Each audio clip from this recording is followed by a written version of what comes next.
नमस्कार, जय श्री कृष्ण। मेरा नाम है जोशी आशीष और आप देखना शुरू कर चुके हैं आपका अपना YouTube channel the Rudra astrology. आज के इस वीडियो में हम जानेंगे कि चैत्री नवरात्रि कब से शुरू हो रही है। चैत्र नवरात्र है वह कब से शुरू हो रहे हैं, कब समाप्त हो रहे हैं। कलश स्थापना नवरात्र में जब घट स्थापन किया जाता है उसके लिए शुभ मुहूर्त कौन सा है, इस नवरात्र में कौन सा विशेष योग बन रहा है। और एक महत्वपूर्ण बात कि माता की सवारी किसके ऊपर है। वैसे को माता की सवारी शेर के ऊपर होती है, परंतु ज्योतिष शास्त्र के अनुसार हर नवरात्र में वार और गणना के अनुसार वाहन परिवर्तित होते रहते हैं। तो इस वर्ष माता का वाहन कौन सा है और उससे आपको क्या फायदे हैं, उस वाहन के क्या मायने हैं इस वर्ष, तो सभी जानकारी घट मुहूर्त घट स्थापना का जो सबसे उत्तम समय होगा वह भी आपको बताएंगे। और सारी नवरात्र से जुड़ी हुई जानकारी, क्या करने से आपको लाभ होगा, वह सारी बात इस वीडियो में हम बताएंगे। तो अंत तक इस वीडियो में हमारे साथ अवश्य बने रहे, क्योंकि बहुत ही ज़्यादा जानकारी आपको इस वीडियो से प्राप्त होने वाली है। चलिए वीडियो को शुरू करते हैं और जानते हैं चैत्र नवरात्र के विषय में।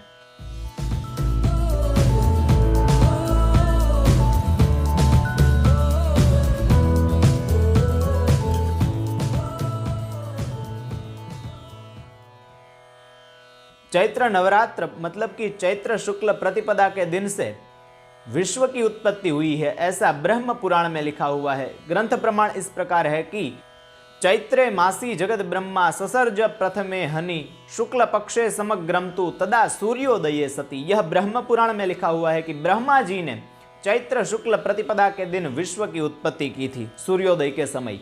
तो चैत्र नवरात्र इस वर्ष 13 अप्रैल 2021 से लेकर 22 अप्रैल 2021 तक रहेंगे।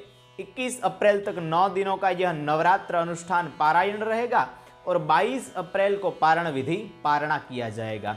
घट स्थापना इस वर्ष बहुत महत्वपूर्ण रहेगी, क्योंकि नवरात्र में जब घट स्थापना की जाती है तो उसमें कुछ विशेष योगों को भी देखा जाता है। इस वर्ष ज्योतिष के अनुसार कुछ योगों की बात करें तो जब विष्कुंभ और प्रीति करण में नवरात्र की शुरुआत हो रही हो तो उस वर्ष माता है वह पृथ्वी पर सवार होती है, पृथ्वी पर होती है और व्यक्ति की सभी मनोकामनाएं पूरी करती है, ऐसा शास्त्रों में लिखा हुआ है।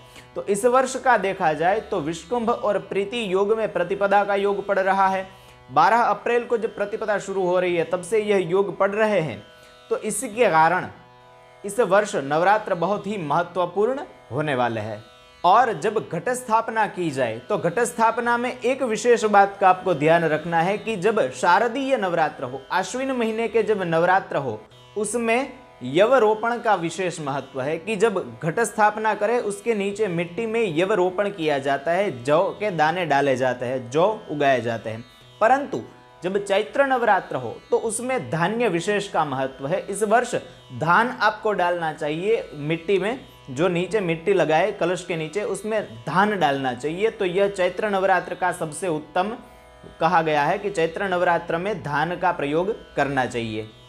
घट स्थापना कब करनी चाहिए उसके विषय में बात करें तो शास्त्रों में एक प्रमाण मिलता है कि घट स्थापना प्रातः कालैव कर्तव्या, मतलब कि घट स्थापना है वह हमेशा प्रातः काल में ही करनी चाहिए। सूर्योदय से लेकर जो सुबह का टाइम होता है, दोपहर से पहले तक का जो सुबह का समय है, उसमें ही हमें घट स्थापना करनी चाहिए। उसका शुभ समय कौन सा रहेगा उसकी बात करें तो इस वर्ष समय की बात करें तो सुबह 5:28 से दोपहर में मतलब सुबह के समय में ही 10:14 तक का यह जो 4 घंटे और 15 मिनट का समय है सबसे उत्तम घट स्थापना के लिए कहा गया है। तो आपको 10:15 बजे तक, सुबह सूर्योदय से लेकर 10:15 बजे तक का जो समय है वह घट स्थापना के लिए सर्वोत्तम बताया गया है। इस वर्ष माता की बात करें तो माता घोड़े पर सवार होकर आने वाली है।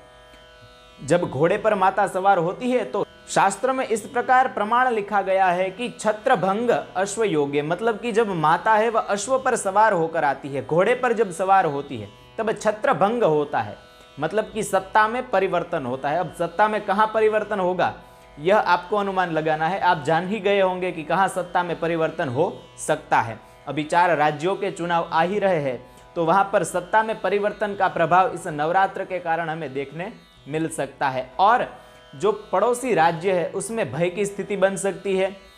ऐसी परिस्थितियां जब माता है वह घोड़े पर सवार होकर आती है तब देखी जाती है।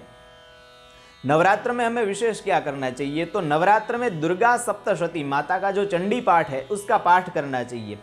किस मनोकामना से आपको कितना पाठ करना चाहिए, आपकी क्या मनोकामना है, उसके अनुसार कितने पाठ करने चाहिए, उसके विषय में इसके पहले हमने एक वीडियो बनाया हुआ है। अगर वह वीडियो आपने नहीं देखा तो आई बटन में और डिस्क्रिप्शन बॉक्स में उस वीडियो का लिंक आपको मिल जाएगा। तो वहां से आप अनुष्ठान के बारे में सारी जानकारी प्राप्त कर सकते हैं कि नवरात्र में चंडी पाठ कितने करने चाहिए, कैसे करने चाहिए, उसका क्या विधान है, सारी जानकारी उस वीडियो से आपको प्राप्त हो जाएगी।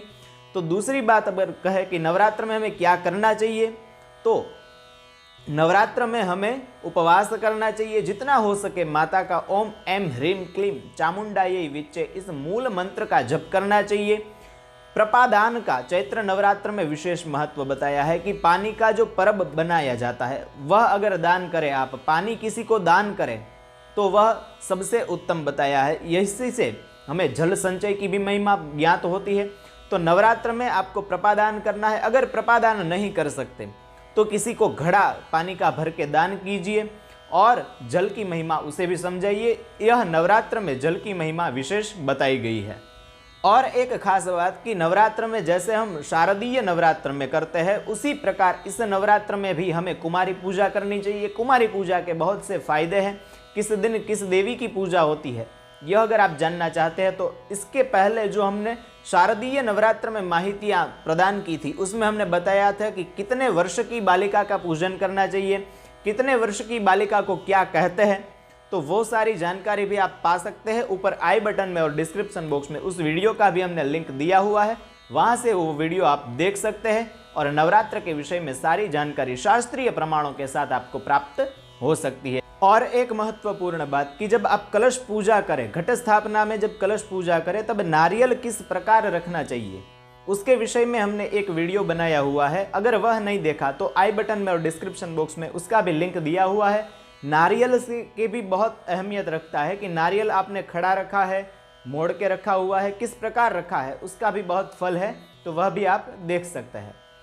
यह माहिती आपको कैसी लगी? अगर अच्छी लगी हो तो लाइक कीजिए, अपने रिश्तेदार उन सभी को यह वीडियो शेयर कीजिए और अपने प्रतिभाव कमेंट करना न भूलें।